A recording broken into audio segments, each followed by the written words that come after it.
Chronologie des événements mondiaux. 2 octobre. Allocution du général de Gaulle, laissant prévoir l'institution d'un État algérien souverain et indépendant par voie d'autodétermination.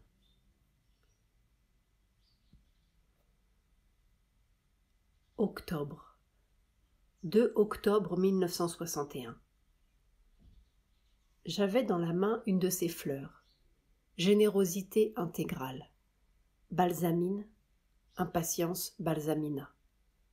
Quand j'ai vu Z, je lui ai expliqué ce que je voulais dire par là. Je lui ai dit l'effet de l'ego, qui recroqueville l'être. C'est cela qui est la cause de la vieillesse. Ça se recroqueville comme une fleur qui se fane. Ça se dessèche. Et au moment où je parlais, l'expérience est venue. Maintenant, je ne me souviens plus. Je me souviens de l'idée, mais l'idée, ce n'est rien. C'était l'expérience. Je sais qu'à un moment donné, j'ai dit la différence entre les deux états. La personne, l'être individuel personnel, qui se tourne vers le Seigneur en implorant de connaître sa volonté, et puis cette expérience de devenir, par l'extension, l'ouverture, l'agrandissement, la fusion dans la création, de devenir la volonté du Seigneur, la volonté suprême. On n'a plus à l'implorer. On n'a pas besoin de la connaître, de la recevoir comme une chose étrangère. On devient cette volonté. À ce moment-là, l'expérience était là. C'était suffisamment éloquent. Et je donnais l'exemple d'être la chose que l'on manipule. Et alors, non seulement d'avoir la joie de la connaissance parfaite de la manipulation, puisqu'on est ça, mais aussi la joie de la collaboration. Pas une collaboration, une participation de la chose qui est manipulée. Et cela depuis la plus petite chose, des objets que l'on met en ordre par exemple, jusqu'à la transformation universelle avec la création nouvelle. Et c'est tout le même mouvement qui abolit les limites. Mouvement d'expansion, de générosité qui abolit les limites.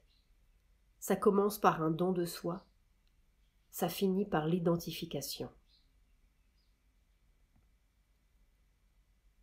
Silence. Et puis, je suis à la recherche des conséquences d'une expérience qui, ma foi, était très intéressante. Parce que ce sont les expériences concrètes de choses que l'on sait. Que l'on sait. C'est-à-dire qu'on a la connaissance. Mais qu'est-ce que la connaissance ? C'est une toute petite partie de la chose. Mais quand on est l'expérience de la chose, alors cela devient intéressant. Je suis à la recherche de ce qu'est exactement le mensonge du monde. L'histoire a commencé comme cela, par un incident tout à fait concret et matériel, très très amusant. Ce n'était pas la première fois que cela arrivait, mais c'était si concret et si précis que cela devenait intéressant. Une personne s'était plainte d'être malade, mais c'était une maladie psychologique assez grave. Possession d'un esprit de mensonge, périodique, à récurrence régulière, une fois par mois, d'une durée plus ou moins longue. Et cette personne vient me voir. Au moment où elle est là, un jaillissement de cette compassion d'amour, profonde, et une puissance considérable, concentrée, pour éloigner la possession. Et tout cela, même extérieurement, avec un geste tout à fait affectueux. Cette personne me quitte. Une demi-heure après, je reçois une lettre. Maintenant, je sais. Vous me haïssez. Vous voulez que je sois malade et vous voulez que je meure parce que je vous dégoûte. C'était intéressant parce que c'était une chose très concrète. Moi, j'étais consciente de mon mouvement de compassion, d'amour, et comment c'est devenu dans la conscience de l'autre. C'est très facile à expliquer. Elle était déjà plus qu'à moitié possédée, et naturellement, cet esprit de mensonge s'est senti très peu confortable.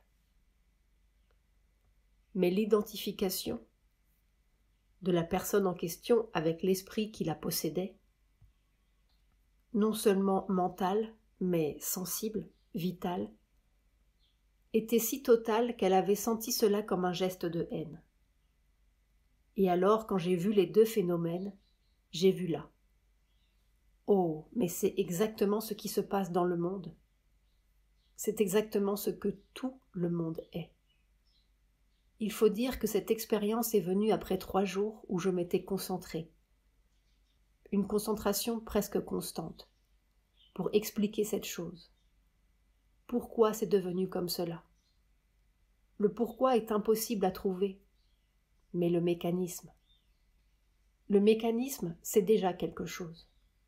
Le pourquoi est impossible, parce que c'est la raison qui demande, et c'est en dehors de la raison.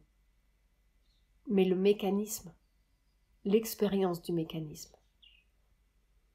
Et alors, j'ai eu, dans l'expérience, cette superposition concrète de la vibration d'amour et de la réception de haine.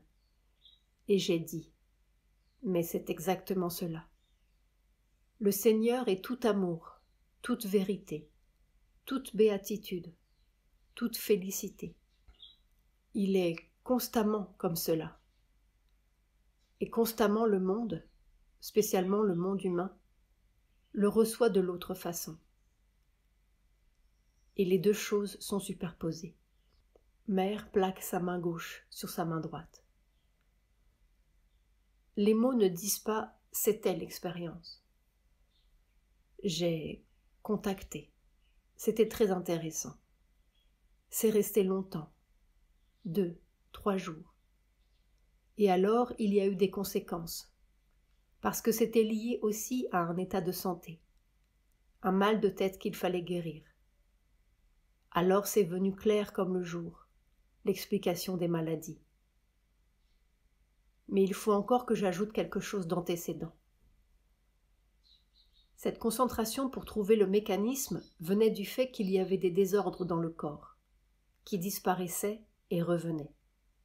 La guérison permanente paraissait impossible. Alors je me suis dit, il doit y avoir quelque chose quelque part, probablement dans le subconscient, qui légitime cette présence. Et à force de me concentrer, et de chercher, et de me concentrer, tout d'un coup, du subconscient, le souvenir est venu. Le souvenir qui est une continuation d'existence sous une certaine forme. Le souvenir d'un certain ensemble de gestes, d'actions. Pas des gestes matériels, mais d'attitudes, qui remontaient à des années et qui n'avaient jamais attiré mon attention. Ça n'avait pas fait partie du déblayage général, parce que cela avait semblé être le fait des circonstances normales, constantes, comme tant d'autres. Et là, j'ai vu, comment dire, the you, la teinte du mensonge. C'est très subtil. Ce sont des choses très subtiles. Mais tout d'un coup, oh, ça m'a pris comme cela. Et puis ça a fait une révolution dans tout l'être. Toutes ces vibrations ont été projetées et transformées. Une chose extraordinaire. Ça a fait beaucoup plus de bruit et de révolution que je ne m'y attendais. Et, un soulagement. Quelque chose qui s'est clarifié. Une compréhension nouvelle qui est devenue éclatante. Et puis alors des résultats physiques tout à fait intéressants. Avant cela, je me sentais vraiment assez mal, extrêmement fatiguée, avec l'impression de la descente dans la décrépitude, relative, dans une partie très superficielle de l'être, mais suffisante pour être désagréable. Tout cela, pouf, partit d'un seul coup. Et ce jour-là même, j'ai eu cette expérience dont je viens de parler, avec cette personne possédée. Tout cela mis ensemble. Alors, après, une sorte de maîtrise du problème et l'impression d'un pas franchi. Et en même temps, comme l'ouverture de la voie pour changer, qui est cet élargissement. D'abord le geste de générosité. Au lieu du mouvement recroquevillé, c'est le mouvement d'expansion, juste l'opposé. Et de là, on passe à l'universalité, et de l'universalité à la totalité. Cela fait tout un ensemble d'expériences intéressantes. Et puis, il y a un docteur qui vient ici 2 fois par an pour examiner la santé de tous les gens qui s'occupent d'éducation physique, et de tous les enfants. C'est un homme extrêmement honnête et sincère, et qui croit à la mission médicale. Chaque fois qu'il vient, j'écris quelque chose dans son agenda à la date de son départ. Tout son agenda est plein de choses que j'ai dites, qui généralement ont paru dans le bulletin ou ailleurs. Juste ce jour-là, on me dit « V s'en va ». Alors c'est venu tout d'un coup et j'ai dit « Mais c'est évident, le mensonge dans le corps, cette espèce de juxtaposition du contraire, n'est-ce pas? La vibration qui se renverse. Mais elle ne se renverse même pas. C'est un phénomène curieux. Elle reste comme ça, et puis elle est reçue comme ça, à l'envers. C'est la conscience qui est mensongère. Naturellement, avec la conscience mensongère, il y a des conséquences matérielles. Et c'est cela la maladie. Et alors j'ai fait une expérience immédiatement sur mon corps pour voir si cela marchait, si ça collait. Et je me suis aperçue que c'était vrai. Quand vous êtes ouvert et en contact avec le divin, la vibration vous donne de la force, de l'énergie. Et si vous êtes suffisamment tranquille, cela se remplit d'une grande joie. Tout cela, dans les cellules du corps. Vous retombez dans la conscience ordinaire, immédiatement, la même chose, sans que rien soit changé, la même vibration venant de la même source, se change en une douleur, un malaise et une espèce de sentiment d'incertitude, d'instabilité et de décrépitude. J'ai renouvelé l'expérience 3, 4 fois pour être sûre, et c'était absolument automatique, comme une opération de chimie. Condition même, résultat même. Cela m'a beaucoup intéressée. Et alors, au point de vue tout à fait extérieur et pratique, j'ai dit « Mais les maladies sont les mensonges du corps. » En anglais, c'est plus caractéristique. En français, le mot mensonge sert dans les 2 cas, tandis qu'en anglais, il y a falsehood et lie. Il n'y a pas de lie là-dedans. Il s'agit de falsehood. Ce ne sont pas des mensonges dans les paroles, lie, mais une fausseté, falsehood, ou un état de mensonge. La maladie est le mensonge du corps, et chaque docteur, naturellement il faudrait ajouter un petit correctif, qui est sincère, honnête et qui veut vraiment guérir. Chaque docteur qui est un vrai docteur est l'un des soldats de l'immense armée de ceux qui se battent pour la vérité. Et j'ai écrit ma phrase pour mon docteur. Voilà l'histoire de ces 2 jours. Vers la fin de l'entrevue, le disciple se plaint de nouveau de ses difficultés pour écrire son livre. Mère propose que le disciple lise son manuscrit devant elle pour essayer de débloquer la voie. Tu sais, c'est un miroir immobile, la conscience de mère, qui projette les choses d'en bas en haut et qui reçoit les choses d'en haut et les transmet en bas. C'est un miroir à 2 surfaces, absolument immobile, et qui n'ajoute aucune vibration à ce qui est reçu ou transmis, c'est-à-dire la neutralité parfaite. Et alors, dans ce miroir, tu pourrais voir ton livre un peu en dehors de toi, en dehors de ton pouvoir créateur à toi, d'une façon un peu plus impersonnelle. Le disciple fait la grimace. Il a honte de lire son texte à voix haute. Oui, savoir si c'est conforme à ton état de conscience et à ta manière de travailler. Si tu me le donnes à lire quand c'est tout fini, comme l'autre, l'orpailleur, c'est comme cela que ce sera reçu. Ça ne passera pas du tout par la tête. Ça ira se refléter dans le miroir. Et du miroir, ça s'en ira là-haut. C'est comme cela que j'ai vu l'autre, l'orpailleur. C'est comme cela qu'il m'a montré des tas de choses de toi que je ne connaissais pas. Alors tu peux faire de cette manière, ou tu peux faire de l'autre manière. C'est-à-dire qu'avant que ce soit fini, tu peux te servir du miroir. Pas pour ce que j'en pense, parce que cela n'a aucune espèce d'importance, mais pour l'effet que ça a sur ton travail. Voilà. Ce n'est pas au point. J'ai encore beaucoup à corriger. Corriger ? Il y a des tas de portes qui sont ouvertes.